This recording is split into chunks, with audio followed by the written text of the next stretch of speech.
Hello बच्चों, आज हम 10वीं के मैथ्स 2 का प्रैक्टिकल नंबर 7 देखेंगे जो पार्ट 1 से संबंधित है। पार्ट 1 हम एक और प्रैक्टिकल कर चुके थे कि दो त्रिभुजों को समरूप करना, जो परछाई पर आधारित था, मोमबत्ती के द्वारा किए थे। वो प्रैक्टिकल नंबर 5 था जो हमने पहले ही कर लिया है। अब गुणधर्म और प्रमेय पर आधारित हमें प्रैक्टिकल करना है, जिसमें ये जो प्रैक्टिकल 7वें का ए भाग, 7वें को हमने 2 भागों में बांटा है क्योंकि वो पार्ट 1 से ही संबंधित है। तो 7वें का ए भाग पहले गुणधर्म पर आधारित है। त्रिभुज का पहला गुणधर्म क्या है? हमने त्रिभुज के क्षेत्रफलों के अनुपात पर देखा था कि दो त्रिभुजों के क्षेत्रफलों का अनुपात उनके संगत आधारों और संगत ऊंचाइयों के गुणनफलों के अनुपात के बराबर होता है। तो ये हमें प्रैक्टिकल द्वारा सिद्ध करना है। उसको सिद्धता द्वारा हमने पाठ के पहले शुरुआत में ही देख लिया था, पहले पाठ के शुरुआत में।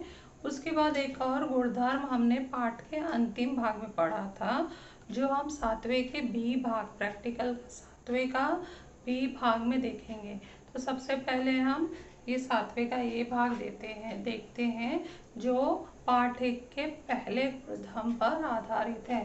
तो प्रैक्टिकल जैसा प्रैक्टिकल नंबर 7A डालना है फेयर नोट में, और उद्देश्य, पहला पॉइंट उद्देश्य लिखना है।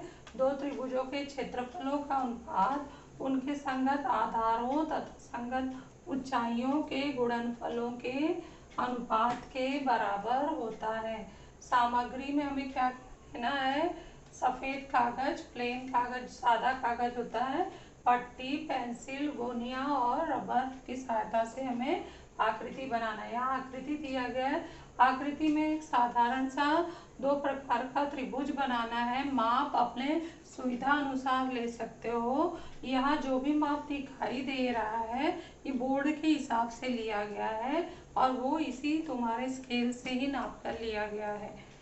जो बोर्ड का स्केल है उसका माप न लेकर ये सिंपल स्केल से लिया गया है, इसलिए माप जो है मान वो दिखाई दे रहा है, ज़्यादा दिखाई दे रहा है। अगर हम 15 सेंटीमीटर, 10 सेंटीमीटर, 14 सेंटीमीटर का नोटबुक में बनाए तो त्रिभुज काफ़ी बड़ा हो जाएगा। तो अपने सुविधा अनुसार माप लेकर ये त्रिभुज बनाना है। सभी को त्रिभुज बनाने आता है। 3 भुजाओं को लेकर त्रिभुज की आकृति बनाना है सबसे पहले।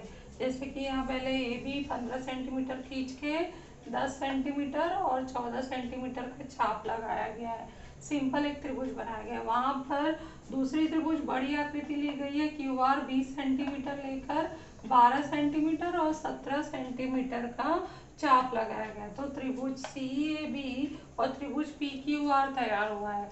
अब इसमें लंब डालने का काम हमें करना है। तो सिंपल लंब डालने का काम 8वीं में हमने सीखा था। गोनिये के द्वारा हम आसानी से बना लेते हैं। तो जो हमारे कंपास में है उसके गोनिये का उपयोग करना है। तो ये अगर हम त्रिभुज CAB में अगर हमें ऊंचाई निकालना है तो हम क्या करेंगे? शीर्ष बिंदु C से सामने वाली भुजा पर गोनिये के इस तरह से ये डाल के ये लंब खींचा गया, जो मैं पहले ही खींच चुकी हूँ। वो तरीका दिखाई दे रहा है। दिखाई देने के लिए मैं वापस रख रही हूँ। ये ऐसे खींच दिया है CA, और CA को फिर स्केल की सहायता से नापा गया है कि ये कितना होगा। यहाँ पर इस तरह से स्केल से नाप के तुम्हें इसकी लंबाई लिखनी है।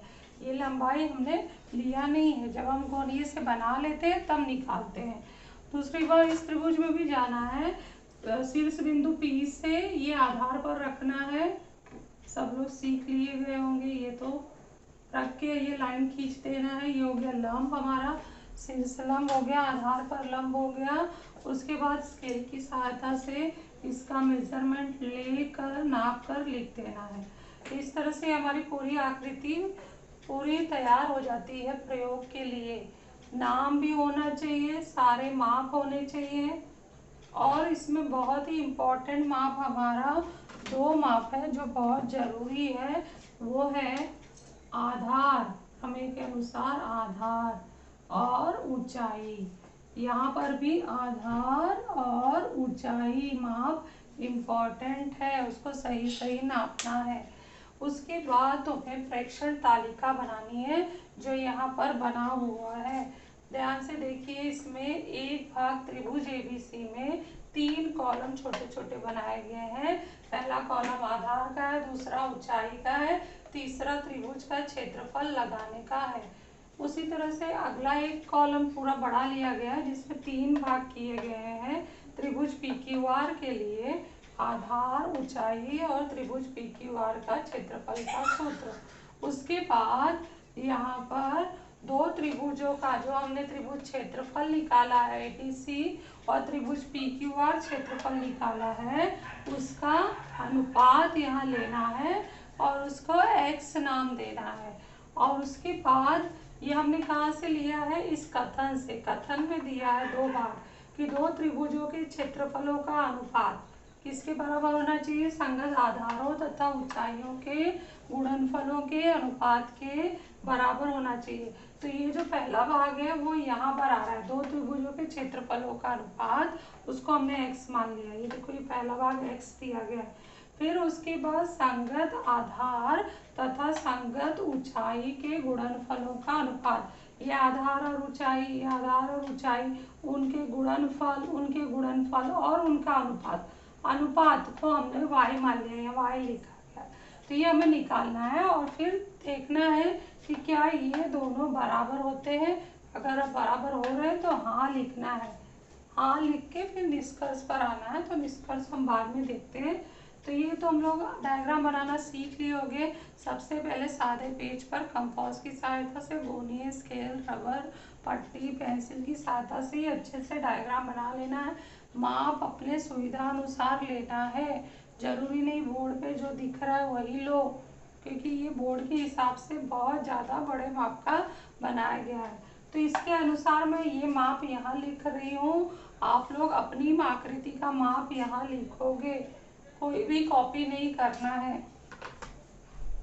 तो अब हम लोग शुरू करते हैं माप लिखना।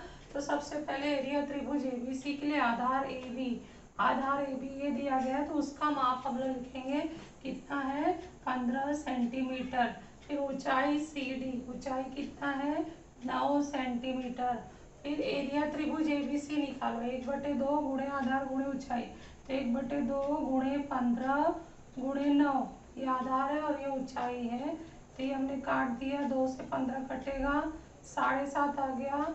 फिर इसको गुणा करेंगे, 9 बचे 45 को 5 हासिल 4, 9 सत्ते 63 और 4 67 और दशमलव लग जाएगा एक के बाद 67.5।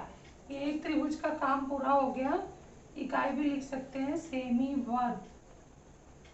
आधार हमारा त्रिभुज PQR का आधार क्या है, QR 20, ऊंचाई क्या है 10 सेंटीमीटर।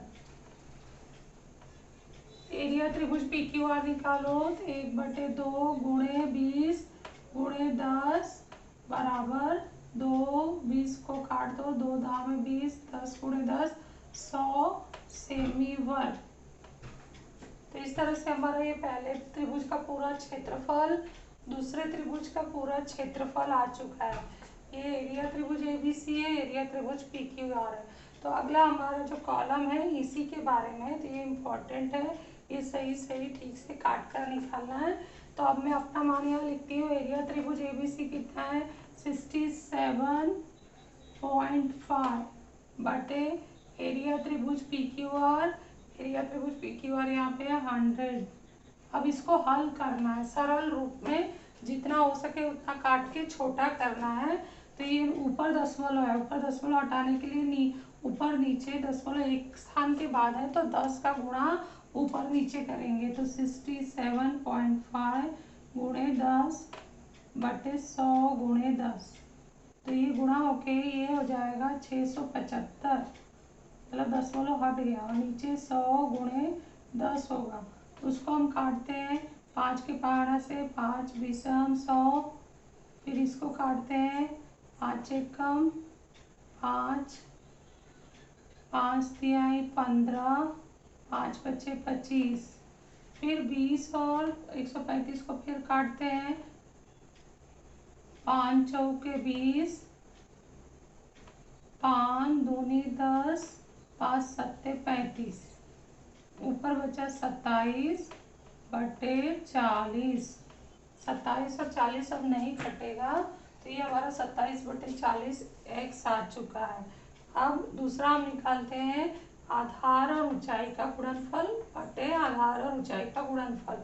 तो ए बी गुणे सी डी, ए बी हमारा कितना है, यहाँ देखो ए बी 15 है, सी डी कितना है 9, तो ऊपर लिखते हैं 15 गुणे 9 बटे क्यू आर कितना है, यहाँ पर क्यू आर 20, पी टी कितना है 10, तो 20 गुणे 10। अब इसको काटते हैं हम, 5 तिहाई के 15, 5 चौक 20, अब कुछ कटेगा नहीं, 9 त्रिक 27, 10 चौके 40। देखो यहाँ पर 27 बटे 40, 27 बटे 40 आ चुका है, ये x है और ये y है। तो अगले कॉलम में पूछा है क्या x y के बराबर है, तो हम लिखेंगे हाँ x y के बराबर है। x क्या था हमारा, दो त्रिभुजों के क्षेत्रफलों का अनुपात, ये लाइन दिया है, और y क्या है, संगत आधारों और संगत ऊंचाइयों के गुणनफलों का अनुपात। क्या बराबर है, हाँ बराबर होते हैं। तो ये ही पूरा लाइन डिस्कस हो जाएगा कि इसलिए दो त्रिभुजों के क्षेत्रफलों का अनुपात उनके संगत आधारों तथा संगत ऊंचाइयों के गुणनफल के अनुपात के बराबर होता है। तो ये आप लोगों को समझ में आ गया होगा। फेयर नोटबुक में प्रैक्टिकल 7 A करके डालना है। अगले वीडियो में हम 7 B प्रैक्टिकल देखेंगे।